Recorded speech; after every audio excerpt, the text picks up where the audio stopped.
distinguished of the French dramatic composers. His opera Mignon was first heard in 1866, and although Thomas produced many works previous to this time, it was not until he gave Mignon to the world that he attained any great general recognition.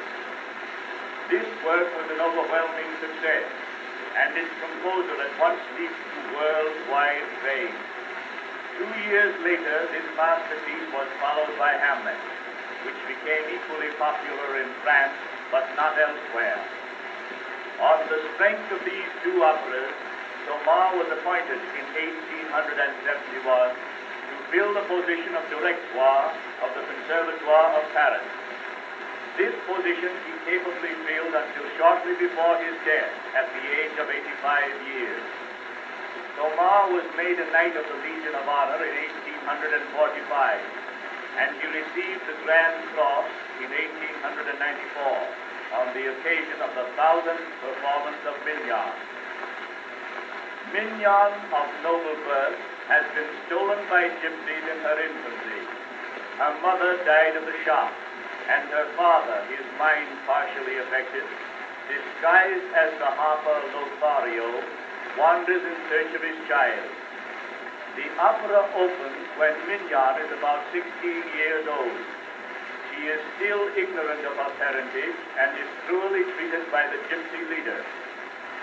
She is finally engaged as a page of William, a young student, who himself is much in love with an actress named Selina.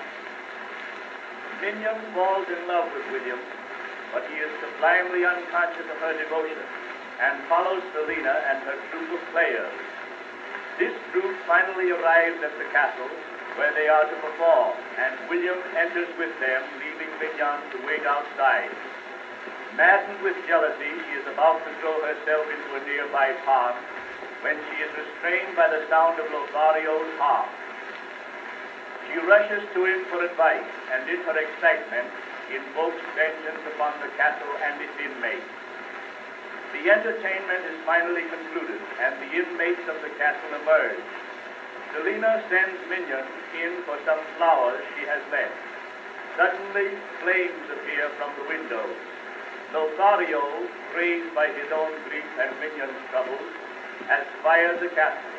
As the act closes, William rushes into the burning building and brings out the unconscious Mignon in his arms. In the last act, through the medium of a picture of her mother, Mignon learns the secret of her birth and is restored to her father Lothario. William, freed from the fascinations of Selina, learns to return her love, and the pair are happily united. Ne'er is the maiden dream is sung by William in the last act. He now realizes that she loves him, and sings of how, maiden-like, she strives to repress her feelings and keep him from learning her secret. Signor Anselmi's lyric tenor voice is admirably suited to this aria. He is excelled in interpretation by no other tenor.